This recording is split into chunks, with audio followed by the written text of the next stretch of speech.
The Lakers use a big second half and a new big three to get past the Memphis Grizzlies on Sunday. That's next.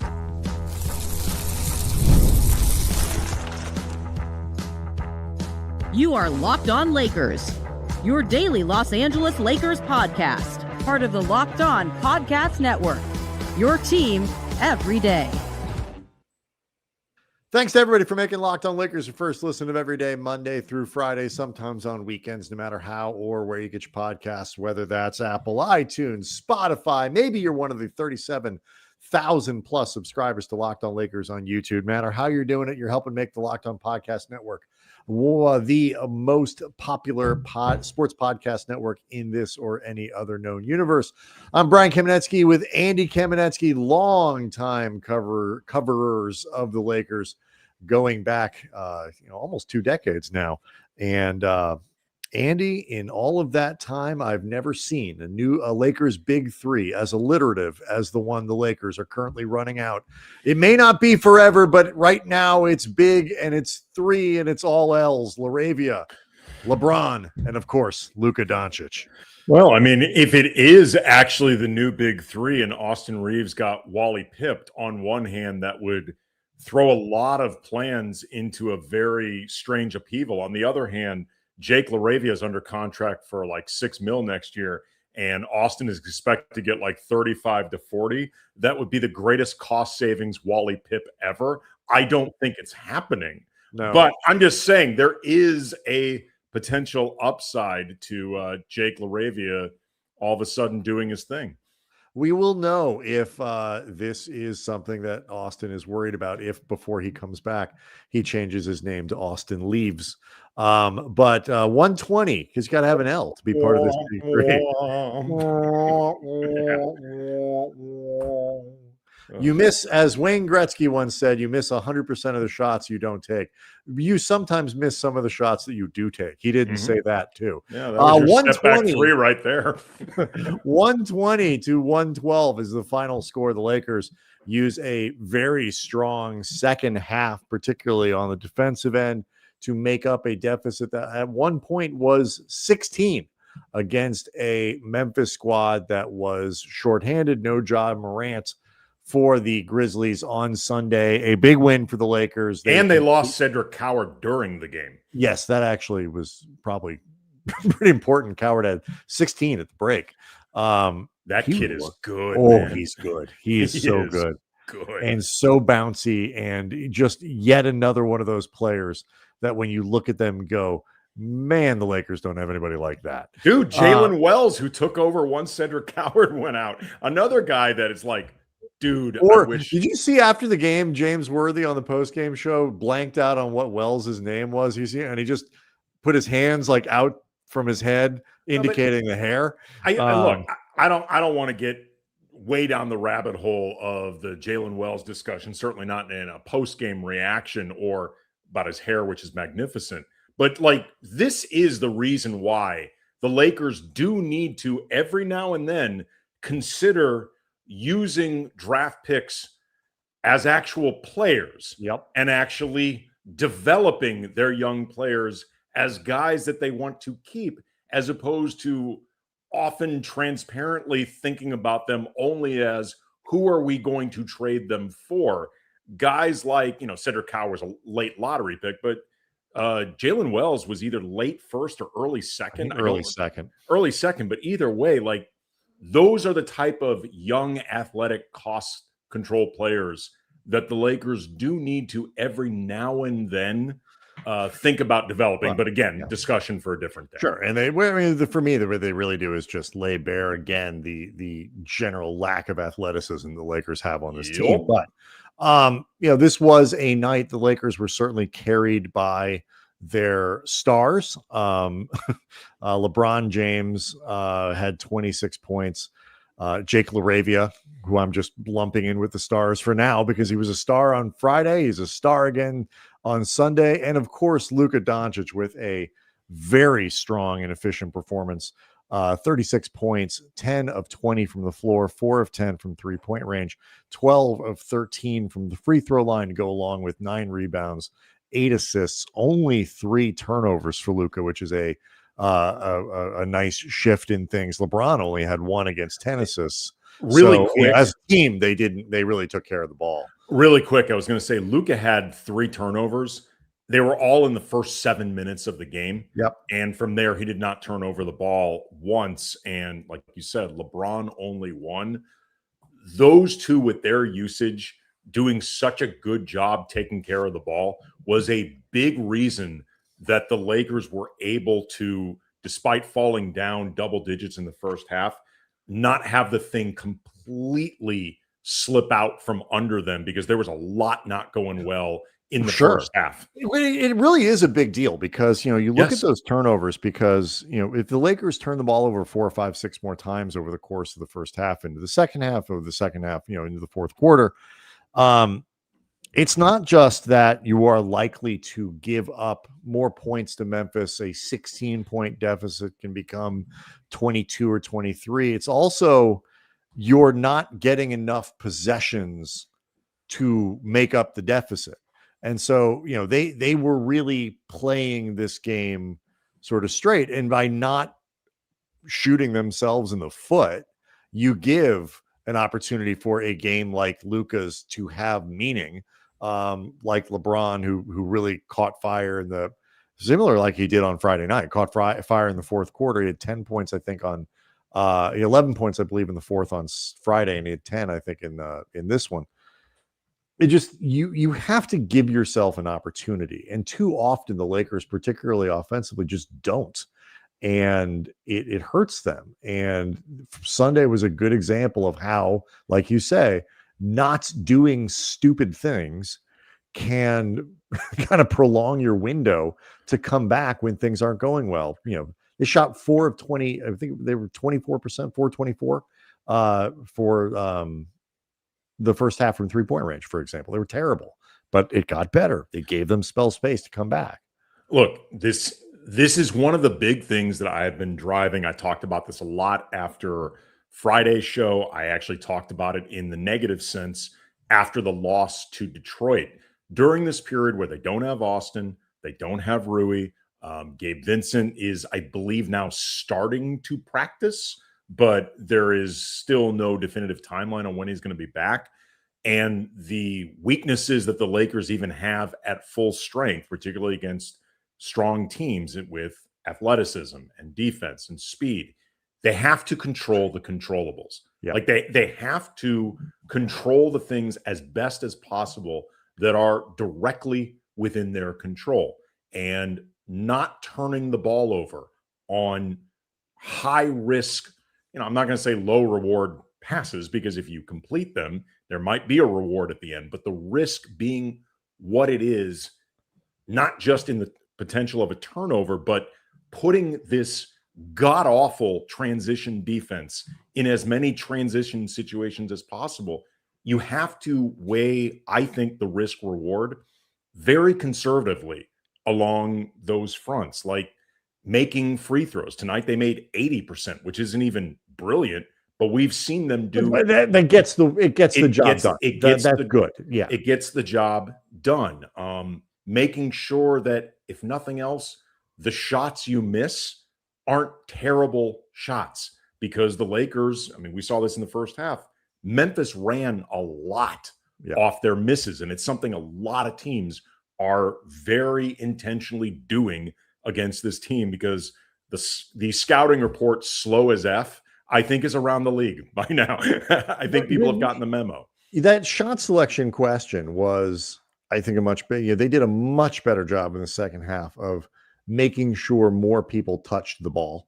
It led to better shots, first and foremost, but we'll talk about this in the next segment, but I also think it makes a huge difference in terms of how, not just how effectively the Lakers are set to play defense when they move back, and, are you balanced? Are you all those other things and so on, just in the level of energy that they use, like guys are putting out on that defensive side. All of it just picks up, and Memphis went on some of their run to build out that lead off of 3 or 4 or 5 really bad Lakers possessions, whether that's LeBron not moving the ball, Luka not moving the ball being passed one time, and just so much standing to watch the 24-second clock go down. When they started to address that and more guys were moving, more guys were touching the ball, guys flashed to the paint every once in a while, things like that, suddenly all the energy picks up. So we'll talk a little bit more about that. And then obviously how the Lakers are going to continue maneuvering through this stretch where they are shorthanded. We'll do it all next.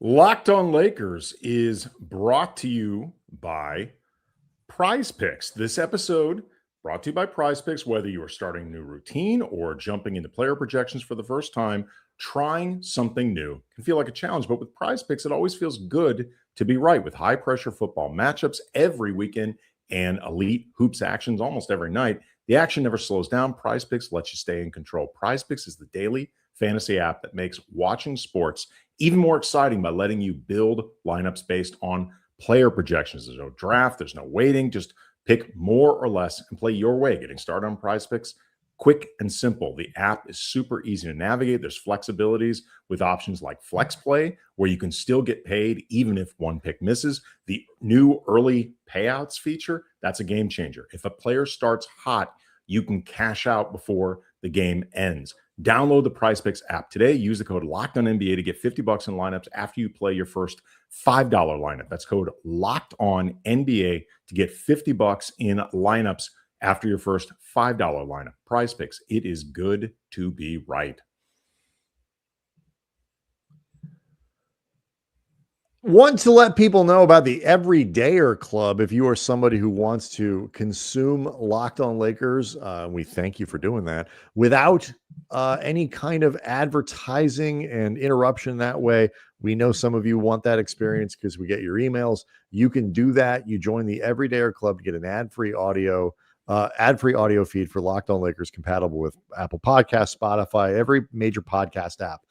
You also get, this is pretty cool, an invite to the members only Locked On Everydayer Club Discord server, which includes a group chat just for listeners of this show. So a couple perks there, $5 a month, $50 a year. The big one, of course, no ads in your Locked On Lakers experience. If you are somebody who doesn't want to pay, doesn't want to change what you're doing, that's fine. You don't have to.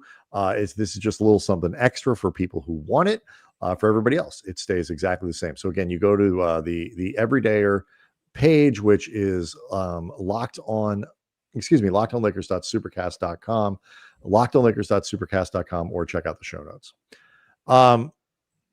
I think, like you start when Rui's not available and he's not going to be traveling to New Orleans or San Antonio Tuesday and Wednesday. So he's got out at least 2 more games, not even making the trip. I was going to say, which means he's out longer than JJ had originally hoped.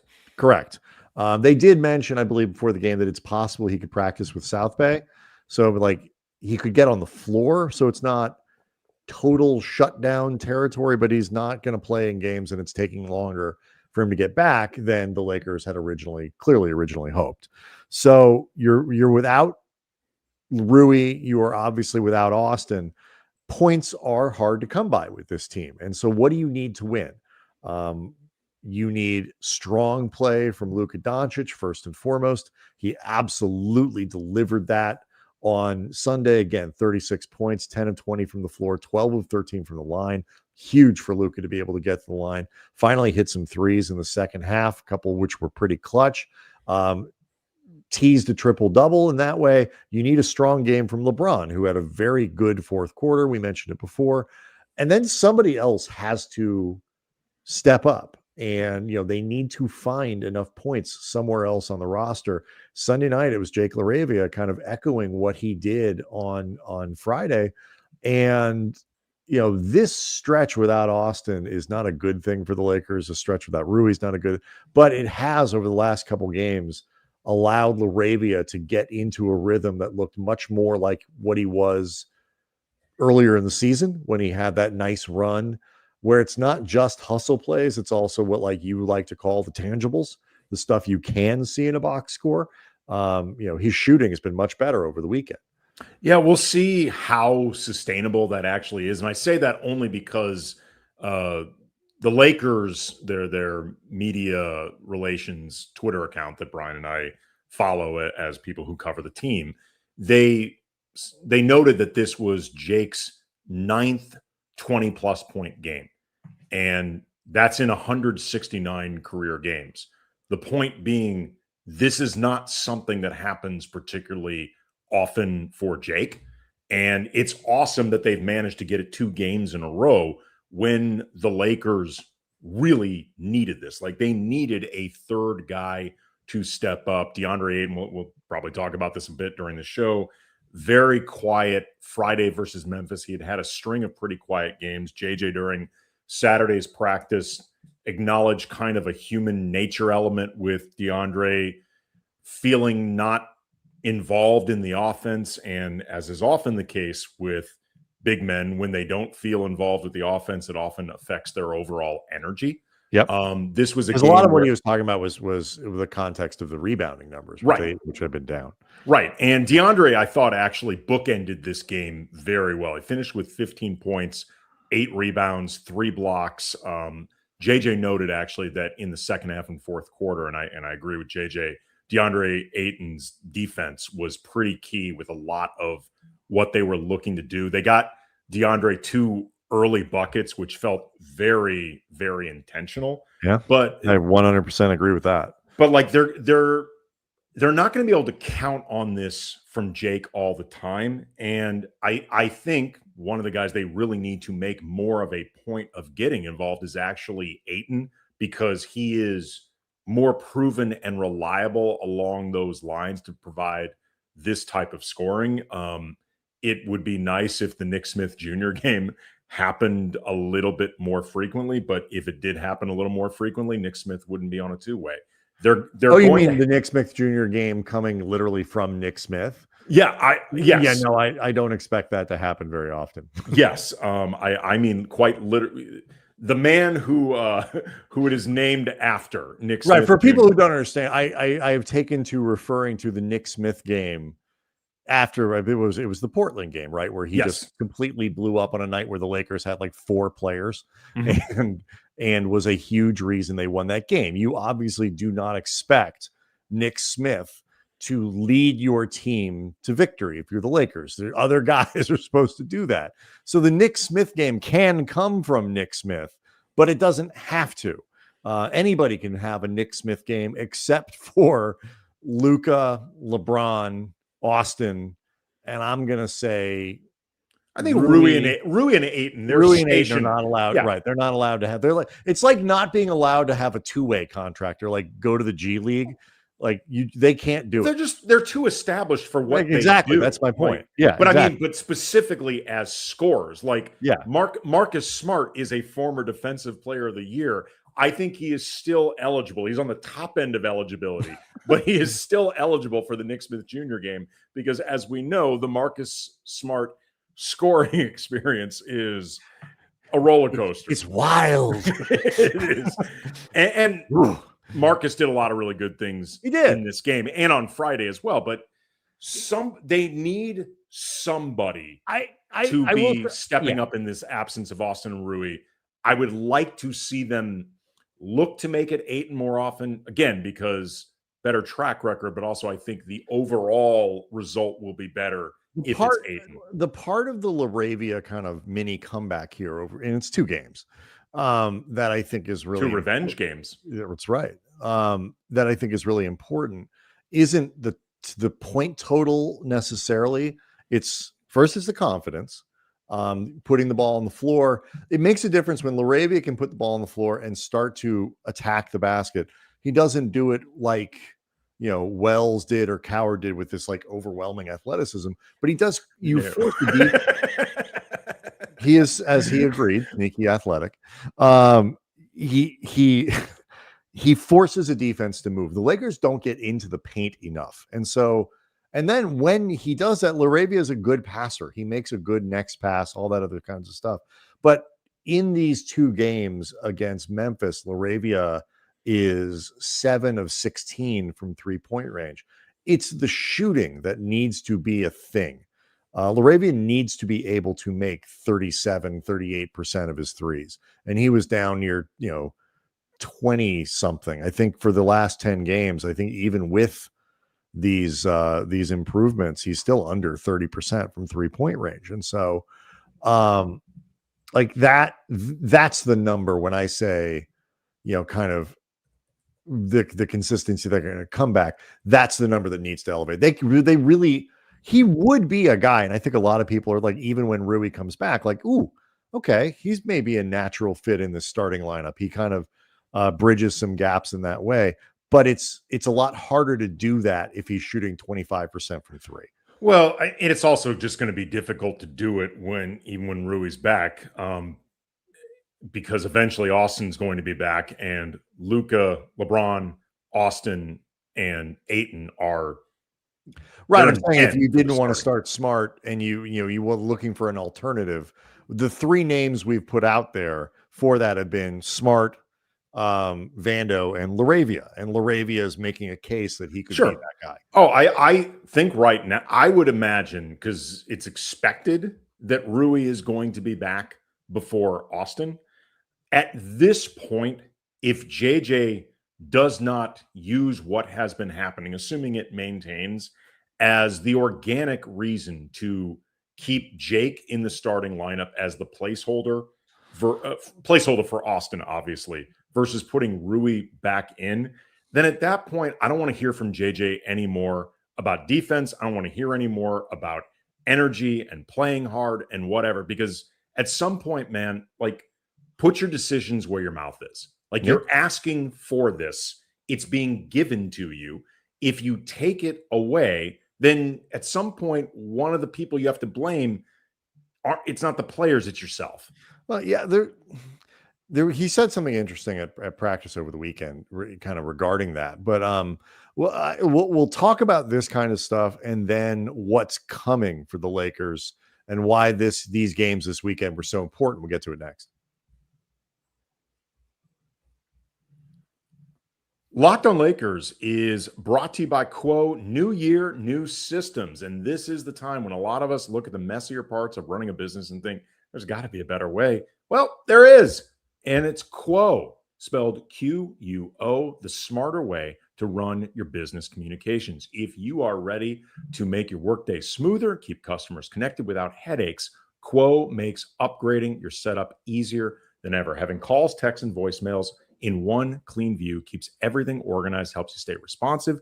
Being able to share one team number makes it so much easier to ensure nothing ever gets missed. Make this year where no opportunity, no customer ever slips away. Try Quo for free, plus get 20% off your first 6 months when you go to quo.com/lockedonnba. That's quo.com/lockedonnba. Quo. No missed calls, no missed customers. It's also important to me, Andy, when you sort of think about this transition, when guys get back. And look, we're a fair distance away from Reeves re-entering the lineup, but as the stretch run comes and you get to the All-Star game and so on, they need to figure out a way to sort of lengthen this rotation a little bit, because currently LeBron, Luka, they're all playing too many minutes. Like, if you want a really higher level of defense, if you want guys to you need to be able to find ways to knock 5 or 6 minutes off of some of these guys, how they play. And Rui, as a strong player off the bench, can do that. Like, the Lakers they don't have a lot of depth right now at all. I mean, you look at the bench, and I thought Vando had a sort of overall kind of an up and down game, did a lot of good things, did some things that were a little more cringy, seemed to lose confidence in his shot, which was strange because he had been so confident in it before. He was 0 for 4 tonight, but there were a couple times on Sunday where he clearly did not. Well, I will say this, and I saw what you're referring to. I do wonder if at times Vando is actually thinking about, I'm open, but is this actually the best shot? Like, is this actually? I agree. All in all, I thought he actually had a good game. He made a lot of things happen, on the glass, through effort, through cuts. He had a really good play where LeBron found him on a corner baseline cut. Like I thought it was a pretty good he moved. He was one of those guys when I talk about like players, Ayton flash to the lane, just move your feet and something good can happen. But my point is not to pick on Vando and say he played a bad game, but like in that 22-minute range a night is I think somewhere near the upper end of the sweet spot for Vando. Sure. But then you look behind him. Jackson Hayes played 14 minutes. It's not a crazy, he can sometimes handle more, but depending on the matchup, like that's not a crazy number for him. Nick Smith Jr. played 15, provided literally nothing in a box score sense. Then there's Dalton. Do we have time to talk about? Well, we should just let people know why they're unlikely to ever see him again. Dalton hit a 3 in the first half, which is great. And so it's actually a really, really nice baseline out of bounds play. Ran a curl off a screen from Jackson. LeBron hit him with a really good pass. Yeah, it got worse from there. And so in the second half, he seemed to lose, as Dalton sometimes does, a couple plays where you could see teammates kind of Dalton, are you defensively, especially like, are you in the right spot, whatever. Missed a couple open threes that need to go down for him to be a member of the rotation. And then got into I wouldn't even say a shoving match because he was the only one who shoved. I was going to say Santi Aldama, his reaction to be like, what the hell is going on? So I think because he was frustrated that he'd missed a couple open shots, Dalton on the way up from the defensive side to the offensive side chose that moment when he was standing, I don't know, 5 feet away from an official to two-hand shove Santi Aldama in the chest for obviously an offensive foul and a technical. I texted you in that moment. We may never see Dalton Connect again. And there was, Luka was up to come, back in this game faster than I've ever seen a player move to get subbed in. I say this not to dwell much on Dalton. We'll do this tomorrow maybe and talk about how his inability to elevate to a rotation level player really hurts the Lakers. But I mention it in the context of a bench that needs to be stretched out again by getting players back, because I don't think it's fair. Like maybe unless you take a guy like Drew Timme and just throw a dart and see if he can provide you something, it's not fair to expect some of these guys to deliver, especially offensive production on a night-to-night basis. Like Vando has come back and he's playing well, but there's only so much scoring you can expect, and there's only and you have to temper your expectations. Jared Vanderbilt is Jared Vanderbilt, and you have to know how to use that. That's why I say that 20-minute a night, 15 to 20 minutes, is a good sweet spot in my mind in a deep rotation to be able to use Vando. Jackson Hayes has played very well this year. I don't think anybody can criticize what Hayes has done this year, but he's not somebody you trot out and expect to get 15 points a night from off the bench. And so you can't expect it from Bronny. It's not fair to do it for Nick Smith, and Dalton Connect is going to have to walk to New Orleans now. So maybe he'll learn a lesson. Think about what you've done. They're in a really tough spot. And that's why I mentioned it going into the break. That's why these games were so important. That's why you have to beat Memphis. That's why you have to beat New Orleans on Tuesday, because Wednesday in San Antonio with this group is a tall order. It just is. Well, I mean, look, first of all, just I guess sort of to be fair about all this, it might have seemed insanely reckless for Dalton to shove Santi Aldama in that moment right in front of a ref as the Lakers were actually starting to gain momentum. But it's hard to blame a guy for taking a few liberties after they've loosely secured themselves a 10th man That's true. Like that's typically when people get kind of ballsy. That's when they get comfortable. You're yeah, right. this is normal NBA behavior. As far as the scoring thing goes, I'll say it again. I've said it before. He lacks basketball IQ. Yeah. Or in this particular case, just common sense. Regular IQ in this particular instance, but basketball IQ broadly. We've had a few people hit us up on Twitter at Cam Brothers asking about this. I think it's actually come up in the YouTube chat as well. It wouldn't shock me, given what's going on right now, if maybe they gave Kobe Buffkin, who's with the South Bay Lakers, a look, because he has They'd have to shown let somebody go.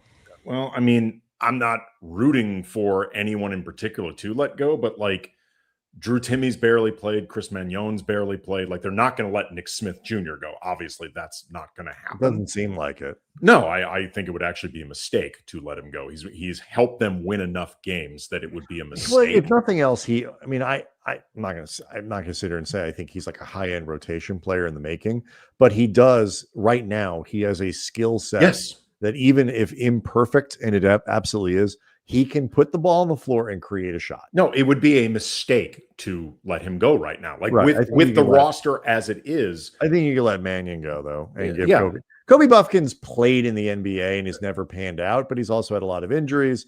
Opportunity has been a little hit and miss, and he is destroying the G League right now. That's why I'm saying it wouldn't shock me if they gave him a look, just because especially they need some.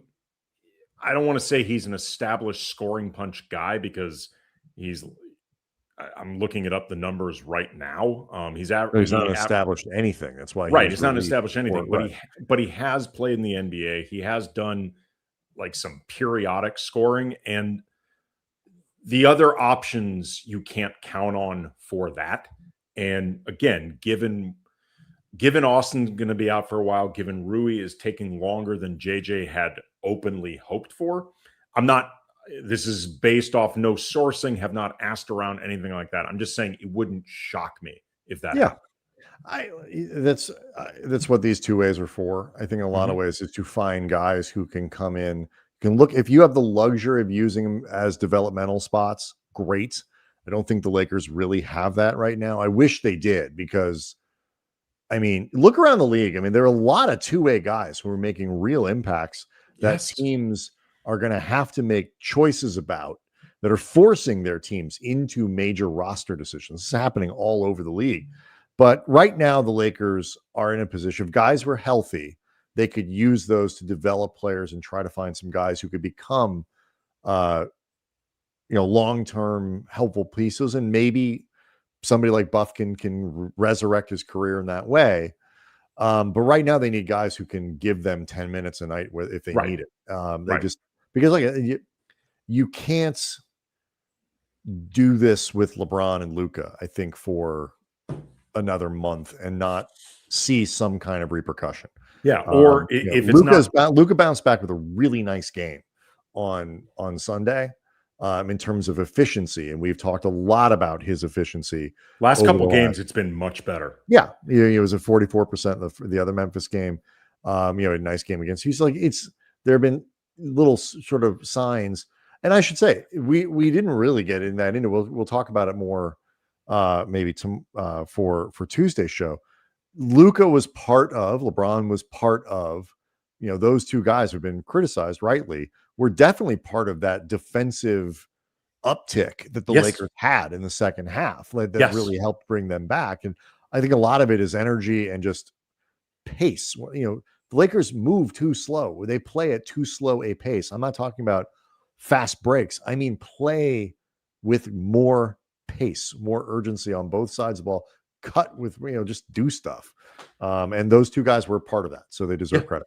Absolutely. No, the two of them, like on Friday, played a very, very big role in getting the Lakers back. Friday, they controlled the game, but Sunday, they played a role in controlling the Lakers to get back into this game. The care that they took of the ball cannot be overstated in terms of that importance. There's also starting to, and you need to see it more against better teams to really start feeling like it's a thing. starting to see a little bit more comfort between the two of them when they're on the floor together. And that's LeBron and Luka. I think so. Yeah, and it's crucial. It's crucial. Yeah. So maybe we'll talk a little bit more about that on Tuesday's show. Lakers, of course, heading out Tuesday. They play in New Orleans, Wednesday in San Antonio, but then they come back on Friday. Then it's the Bucks. Tough game, but winnable for sure. And then the Kings. So, if Wednesday is a tough one, you got to beat these sub 500 teams. And the Lakers have a little bit of that over the course of January. Locked On Lakers on YouTube is breaking, hang out with over 37,000 subscribers. We'll see everyone tomorrow.